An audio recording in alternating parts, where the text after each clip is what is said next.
સુદેહાએ તેની બહેન ઘુષ્માને બોલાવી તેના લગ્ન તેના પતિ સાથે કરાવ્યા અને એમ પણ કહ્યું કે તે કોઈ દ્વેષ રાખશે નહીં.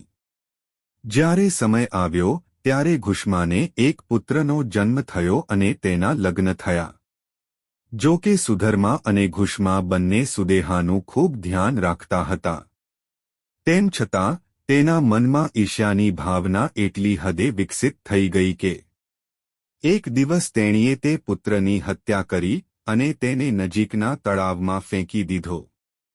સુધર્મની વૃદ્ધાવસ્થા પર વીજળીનો કડાકો પડ્યો. પરંતુ ઘુષ્માએ ભગવાન શિવની પૂજા કરવાનું બંધ ન કર્યું. તેણીએ તળાવમાં જઈને 100 શિવલિંગ બનાવ્યા અને તેમની પૂજા કરવા લાગી. જ્યારે તેણીએ તેમને ડૂબાડી અને ઘર તરફ ચાલવા લાગી ત્યારે તેણીએ તેનો પુત્ર તળાવ પર ઊભેલો જોયો અને ભગવાન શિવ પ્રગટ થયા અને સુદેહાના પાપ વિશે જણાવ્યું. અને ઘુષ્માએ ભગવાન શિવને સુદેહાને મારતા અટકાવ્યા.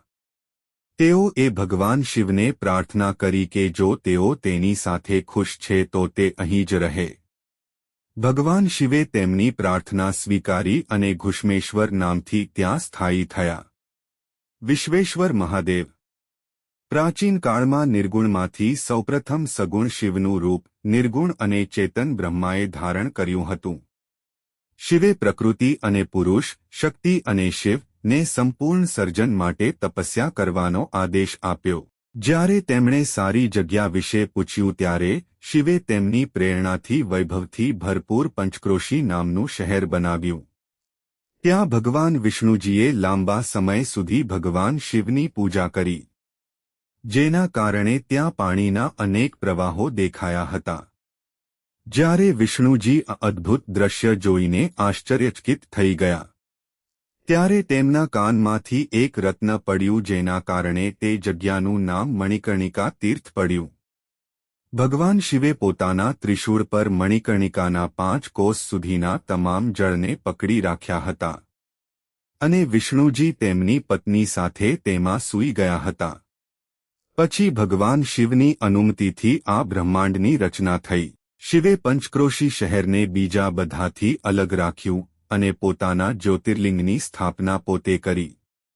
પછી ભગવાન શિવે તેને ત્યાંથી ઉતારીને મૃત્યુલોકમાં સ્થાપિત કર્યું, જેનો બ્રહ્મા દિવસ પૂરો કર્યા પછી પણ નાશ પામતો નથી. આ સ્થાપના કાશીમાં થઈ હતી. પ્રલયકાળ દરમિયાન ભગવાન શિવ તેને ફરીથી તેના ત્રિશૂળ પર ધારણ કરે છે. આ રીતે અવિમુક્તેશ્વર લિંગ હંમેશા કાશીમાં સ્થિર રહે છે અને મહાન પુણ્ય આપનારી પંચક્રોશી નગરી મોટા પાપોનો પણ નાશ કરનાર છે. ભગવાન શિવે પાર્વતી સાથે મળીને આ નગરીને જે અંદરથી સત્વગુણી અને બહારથી તમોગુણી હતી તેમનું કાયમી નિવાસસ્થાન બનાવ્યું. 3 પ્રકારના કર્મ કહ્યા છે જે કર્મકાંડના બંધનમાં મૂકે છે. 1. પ્રથમ જન્મમાં કરેલા શુભ અને અશુભ કાર્યો સંચિત. 2. ક્રિયામાન વર્તમાન જન્મમાં કરવામાં આવતા કર્મ. 3. પ્રારબ્ધ શરીરના ફળ સ્વરૂપ ભોગવવામાં આવતા કર્મોને. ભોગથી અને સંચિત અને ક્રિયામાનના વિરોધી પૂજા કરવાથી જ પ્રારબ્ધ કર્મનો નાશ થાય છે. કાશીમાં જઈને સ્નાન કરીને અને પ્રાણ ત્યાગ કરવાથી મોક્ષ પ્રાપ્ત થાય છે. ત્ર્યંબકેશ્વર મહાદેવ. અહિલ્યાના પતિ ગૌતમ દક્ષિણ બ્રહ્મા પર્વત પર તપસ્યા કરતા હતા. ત્યાં 100 વર્ષ સુધી વરસાદ ન પડ્યો, તેથી પૃથ્વીએ તેનો વાદળી રંગ ગુમાવ્યો. ત્યાંના પ્રાણીઓ દુષ્કાળથી પરેશાન થઈને અહીં ત્યાં ફરવા લાગ્યા. એટલી અનાવૃષ્ટિ થઈ કે ગૌતમજીએ 6 મહિના સુધી પ્રાણાયામ દ્વારા શુભ તપસ્યા કરી. તેનાથી પ્રસન્ન થઈ ભગવાન વરુણે ગૌતમે પાણીનું વરદાન આપ્યું. વરુણ દેવની સલાહ પર ગૌતમે એક ખાડો ખોદ્યો અને તે પાણીથી ભરાઈ ગયો. વરુણ દેવે કહ્યું, હે ગૌતમ, તમારા પ્રતાપથી આ ખાડો હંમેશા પાણીથી ભરેલો રહેશે અને તમારા નામથી પ્રસિદ્ધ થશે. આ સ્થાન હવન, તપ, યજ્ઞ અને દાન કરનારા લોકોને ફળ આપશે. આ પાણીથી ઋષિમુનિઓને આનંદ થયો અને પૃથ્વી હરિયાળી બની ગઈ. એક વખત જ્યારે ગૌતમના શિષ્યો ત્યાં પાણી લેવા ગયા ત્યારે અન્ય ઋષિઓની પત્નીઓ પણ પાણી લેવા આવી હતી અને તેઓ પણ પહેલા પાણી લેવાનો આગ્રહ કરવા લાગ્યા હતા. ગૌતમના શિષ્યોએ ગૌતમની પત્નીને બોલાવી અને તેણે શિષ્યોને પહેલા પાણી લેવાની વ્યવસ્થા કરી. ઋષિ પત્નીઓએ તેમના પતિઓને આ વાત અતિશયોક્તિ કરી. ત્યારબાદ ઋષિઓએ ગૌતમ પાસેથી બદલો લેવા માટે ભગવાન ગણેશની પૂજા કરી. જ્યારે ભગવાન ગણેશ પ્રગટ થયા ત્યારે તેમણે વરદાન માંગ્યું. આના પર ઋષિઓએ વરદાન માંગ્યું કે ગૌતમને અપમાનિત કરીને તેમને ત્યાંથી હટાવવાની શક્તિ તેમને આપવામાં આવે. આના પર ગણેશજીએ સમજાવ્યું કે તેમણે આવા ઋષિ સામે કોઈ દ્વેષ ન રાખવો જોઈએ, જેમણે તેમની તપસ્યા દ્વારા આ પ્રદેશમાં પાણીની વ્યવસ્થા કરી. પરંતુ જ્યારે ઋષિઓ ખૂબ જ જીદ કરી ત્યારે ગણેશજી તેમની વિનંતી માટે સંમત થયા. પરંતુ તેમને ચેતવણી આપી કે પરિણામ સારું નહીં આવે.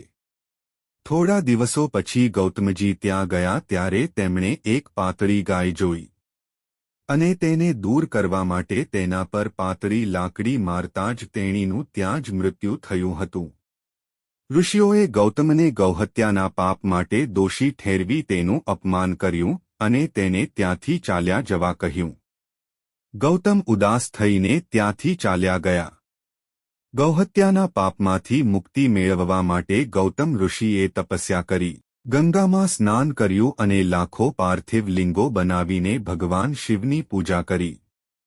ભગવાન શિવ પ્રસન્ન થયા અને કહ્યું કે તમે શુદ્ધાત્માવાળા ઋષિ છો અને તમે કોઈ પાપ કર્યું નથી. જ્યારે ભગવાન શિવે ગૌતમને વરદાન માંગવા કહ્યું ત્યારે ગૌતમે ભગવાન શિવને ગંગા આપીને વિશ્વ પર ઉપકાર કરવા કહ્યું. શિવે તત્વરૂપ ગંગાનું જલ મુનિને આપ્યું. ગૌતમે ગંગાને ગૌહત્યાથી મુક્ત કરવા પ્રાર્થના કરી. ગંગાએ વિચાર્યું કે તે ગૌતમને શુદ્ધ કરીને સ્વર્ગમાં જશે. પરંતુ ભગવાન શિવે તેમને કહ્યું કે જ્યાં સુધી કળિયુગ છે ત્યાં સુધી પૃથ્વી પર નિવાસ કરો. આના પર ગંગાએ તેમને એમ પણ કહ્યું કે પછી તેમણે પણ પાર્વતીની સાથે પૃથ્વી પર રહેવું જોઈએ. ગંગાજીએ શિવજીને પૂછ્યું કે વિશ્વ તેમના મહત્વ વિશે કેવી રીતે જાણશે. તેના પર મુનિએ કહ્યું કે જ્યાં સુધી ગુરુ સિંહ રાશિમાં રહેશે ત્યાં સુધી અમે તમારી પડખે રહીને સ્નાન કરી ભગવાન શિવના દર્શન કરતા રહીશું અને અમારા પાપ દૂર થઈ જશે. આ સાંભળીને ત્યાં ગોમતી નામથી ગંગા અને ત્ર્યંબક નામથી શિવલિંગ બિરાજમાન થયું. ગંગા દ્વારકાનું નામ એટલા માટે પડ્યું કારણ કે અહીં ગૌતમજીએ સૌ પ્રથમ સ્નાન કર્યું હતું અને જ્યારે અન્ય ઋષિઓ સ્નાન કરવા આવ્યા ત્યારે ગંગા અદૃશ્ય થઈ ગયા. ગૌતમે તેમની પ્રાર્થના કરી પરંતુ તેમણે કૃતજ્ઞ ઋષિઓને દર્શન આપવાની ના પાડી.